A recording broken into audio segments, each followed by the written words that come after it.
할렐루야. 오늘도 최고로 누리시기 바랍니다. 절대 겸손으로 오신 그리스도를 내 마음에 모시고 있기 때문에 이 마음을 품어라. 너희 안에 이 마음을 품어라. 곧 그리스도 예수의 마음이니. 예수님을 우리는 이미 모시고 있기 때문에 예수님의 마음이 그럼 어떤 마음이냐? 나는 마음이 온유하고 겸손하니 나의 멍에를 메고 내게 배우라 그랬습니다.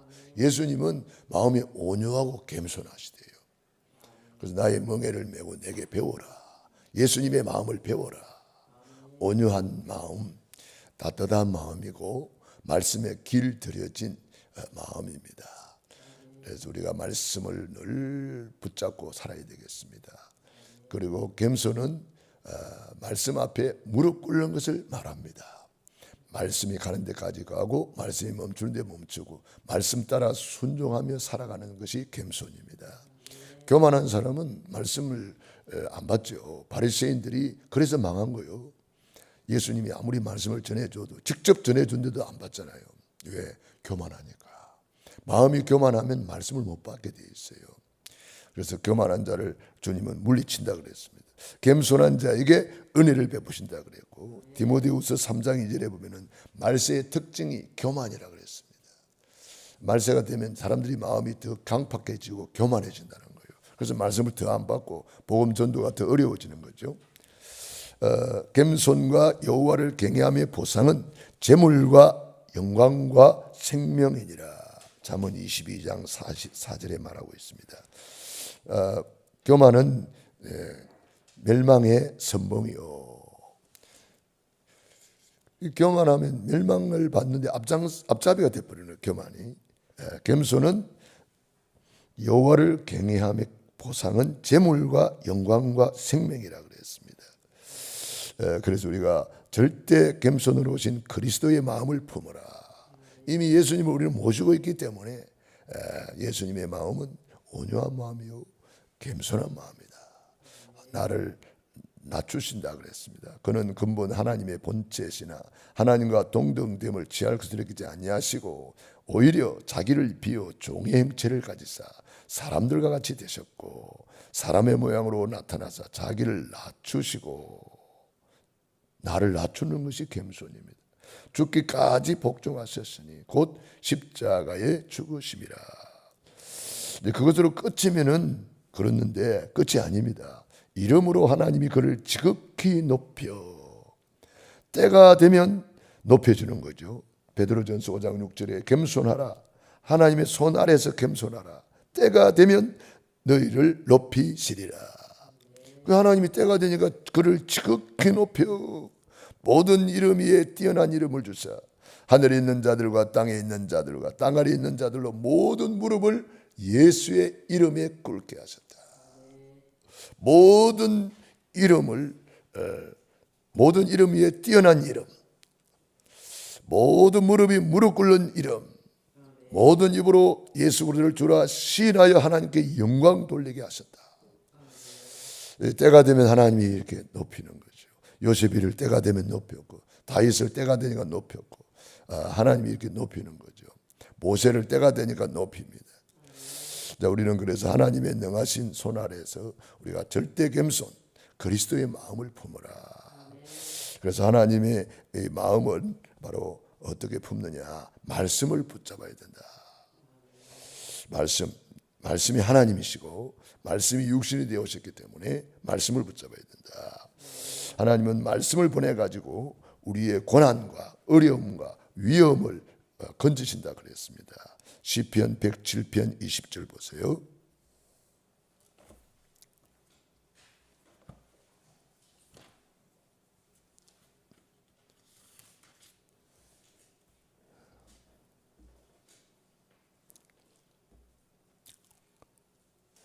(19절부터) 보겠습니다. 19절로 22절까지 이에 그들의 고통 때문에 여호와께 부르짖으며 그가 그들의 고통에서 그들을 구원하시되 그가 그의 말씀을 보내어 그들을 고치시고 위험한 지경에서 건지시는도다. 여호와의 인자하심과 인생에게 행하신 기적으로 말미암아 그를 찬송할지로다. 감사제를 드리며 노래하여 그가 행하신 일을 선포할지로다. 아멘. 하나님이 하신 이 그리스도의 일을 우리는 선포하는 거예요. 하나님이 나에게 베풀어 준 은혜를 포럼하고 선포하고 찬양하고 경배하고 감사하는 겁니다. 그게 정인이 되는 거잖아요. 간정. 이것이 나의 간정이요, 이것이 나의 찬송일세. 나 사는 동안 구주를 찬송하리로다. 그래서 감사제를 드리며 노래하며 그가 행하신 일을 선포할지로다. 하나님이 우리에게 베풀어 준 은혜를 우리는 선포하는 거죠. 그래서 그가 그 말씀을 보내어 그들을 위경에서 건지신다. 위험한 지경에서 건지시는도다. 말씀을 보내주는 거죠. 예레미야에게 말씀을 보내가지고 너는 내게 부르짖어라. 내가 내게 응답하겠고 네가 알지 못하는 크고 은밀한 일을 보여주리라. 예수님께서도 병든 자를 고칠 때에 말씀으로 치료하셨습니다. 자리를 들고 일어나 걸어가라. 말씀으로 치료하신 거죠. 그래서 우리가 주님의 말씀을 제대로 붙잡아야 된다. 영원한 말씀 그리스도. 우리 인생의 해답이죠.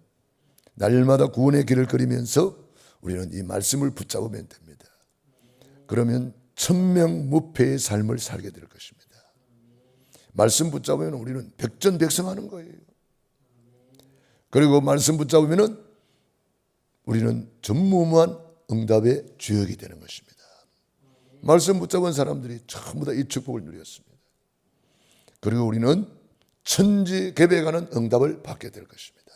하늘 땅 바다 이 열방을 진동시킬 것입니다. 바울이 가는 곳마다 그리스도를 선포하고 구원의 길을 선포하니까 많은 사람들이 소동하기도 하고 복음을 받고 기뻐하기도 하고 두 종류가 나오는 거예요. 바울이 가는 곳마다 핍박자가 일어나고 복음을 받고 사모하는 자가 일어나고, 항상 두 가지입니다. 사단은 발악을 할 것이고 성령님은 역사를 하십니다. 그래서 우리가 언약을 제대로 붙잡아야 된다. 영원한 언약 그리스도, 시대적인 언약 세계복음. 그것이 우리 인생의 방향이죠. 존재 이유, 존재 목적이죠. 그리고 그것을 이루는 시간표, 강단 메시지. 항상 강단 메시지가 뭐냐, 이걸 내 마음에 꼭 이렇게 새겨야 됩니다. 이 마음을 품으라. 강단 메시지 붙잡고 살아라, 이 말이거든요. 그래서 시간표를 놓치면은 응답을 놓칩니다. 비행기 티켓을 끊어놔도 그 시간표에 맞춰서 안 가면은 비행기 못 타는 거예요. 이 시간표가 중요한 거죠. 그래서 항상 시간표를 알려줍니다. 그 시간표가 바로 강단 메시지입니다. 하나님은 그래서 강단을 통해서 우리에게 시간표를 알려주고 위경에서 우리를 말씀을 보내어서 미리 말씀을 딱 보내주는 거예요. 그가 그의 말씀을 보내어 강단 메시지를 보내어 그들을 고치시고 위험한 지경에서 건지시는 도다. 그러니까 하나님이 말씀을 딱 보내주는데 그 말씀을 보내주는 그 자리에 없단 말이야. 그럼 놓치는 거예요. 그래서 우리가 항상 말씀을 사모하고 그 말씀 받는 자리에 있어야 되는 거죠. 하나님이 언제 역사할지 모른단 말이에요. 하나님이 어떻게 역사할지 모른단 말이에요. 그래서 말씀을 받는 자리에서 하나님을 만나는 거예요. 말씀이 하나님이기 때문에. 그래서 고난과 어려움은 최고의 축복으로 만들어라. 그 말씀이 오면은 그 말씀 딱 붙잡고 이제 뒤집는 거예요. 전화위복시키는 거예요. 말씀 붙잡고. 다윗이 말씀 딱 붙잡고 있으니까 골리앗 만나니까 뒤집어 버리는 거예요. 전화위복이 시켜버리는 거죠. 그래서 모세가 80년 동안 광야에서 40년 동안 광야에서 있었는데 40년 동안 애굽에서 세상 공부하고 40년 동안 광야에서 이제 있었는데 나이가 이제 80이 됐는데 말씀이 임했습니다. 모세야 모세야, 이 말씀으로 찾아오신 거예요. 그래서 누구십니까? 나는 네 조상 아브라함의 하나님, 이삭의 하나님, 야곱의 하나님이다. 그러는 거예요. 그러면서 하신 말씀이 내 백성 이스라엘을 건져내라. 피 제사를 드리라. 희생 제사를 드리라. 그러는 거예요. 어릴 때 어머니한테 들었던 피 제사, 레위 남자, 레위 여자를 통해서 들었던 피 제사, 그 말씀을 딱 붙잡고 모세는 뒤집는 거잖아요. 말씀이 임하니까 그 말씀 붙잡고 담대하게 이제 바로 왕을 꺾고 출애굽하는 거잖아요. 말씀이 임하기 전에는 모세는 아무런 힘이 없는 노인에 불과했습니다. 그러나 말씀을 딱 붙잡고 보니까 청춘이 되었어요. 위대한 지도자가 되었어요. 말씀 붙잡고 뒤집는 거예요. 그래서 우리가 말씀 붙잡아야 된다. 요셉은 어릴 때부터 그 말씀 붙잡았기 때문에 승리할 수 있었어요. 말씀 붙잡은 사람은 승리합니다. 바울은 감옥 안에 있는데 말씀을 붙잡고 있었어요. 그러니까 승리하는 거예요. 우리가 말씀 붙잡으면 승리하는 줄로 믿습니다. 빌립보 4장 4절로 7절 읽어보겠습니다.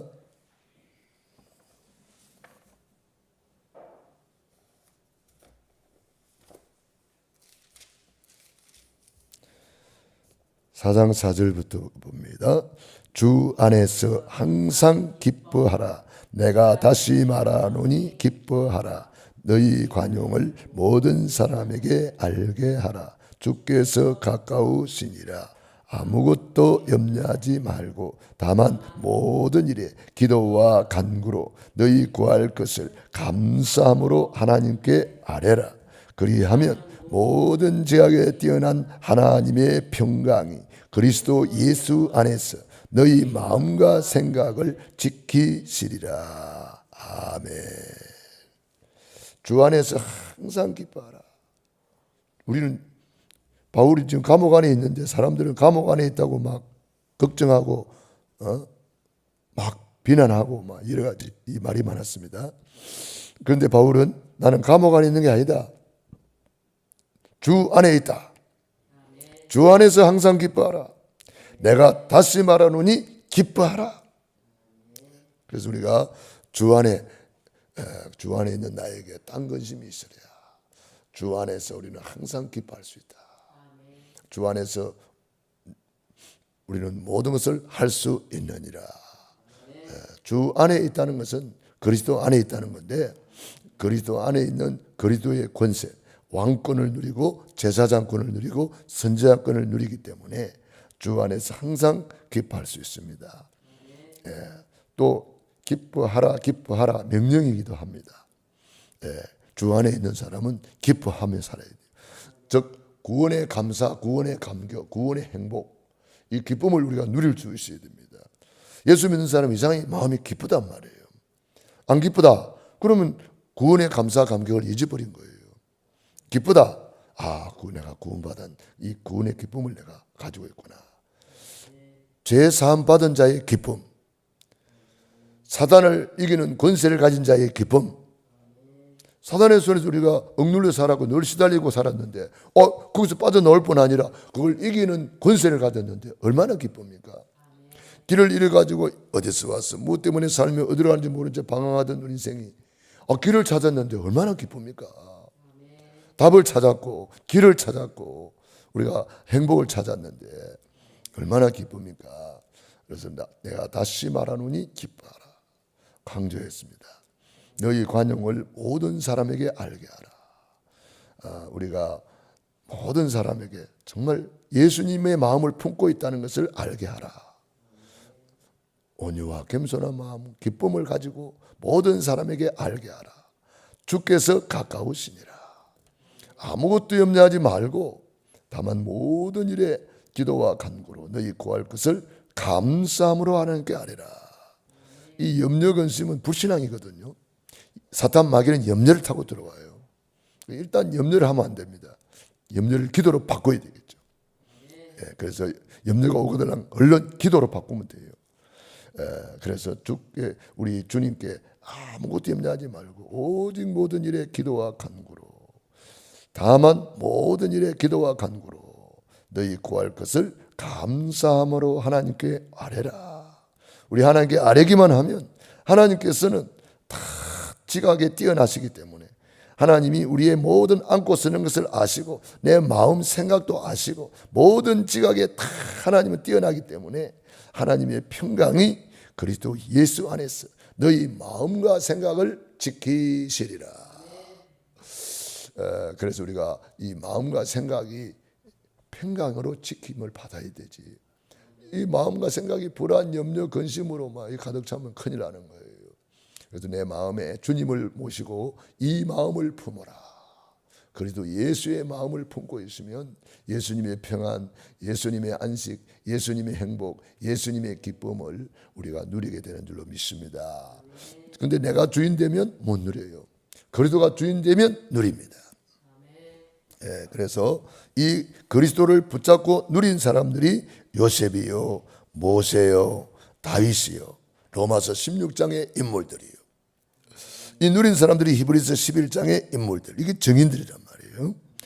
그래서 너무 심한 고난 속에 있다면 더 큰 것을 찾아내면 된단 말이에요. 문제보다 크신 주님을 바라보면서 나를 향한 더 큰 계획이 뭘까? 그걸 찾아내면 되죠. 그래서 철로 역정을 기록했던 존 번젤이라는 사람이 감옥 안에서 위대한 작품을 남길 수가 있었습니다. 그래서 오늘도 하나님의 말씀을 붙들고 하나님의 더 큰 계획을 찾아내고 하나님께서 주시는 큰 은혜 누리시기 바랍니다. 기도하겠습니다.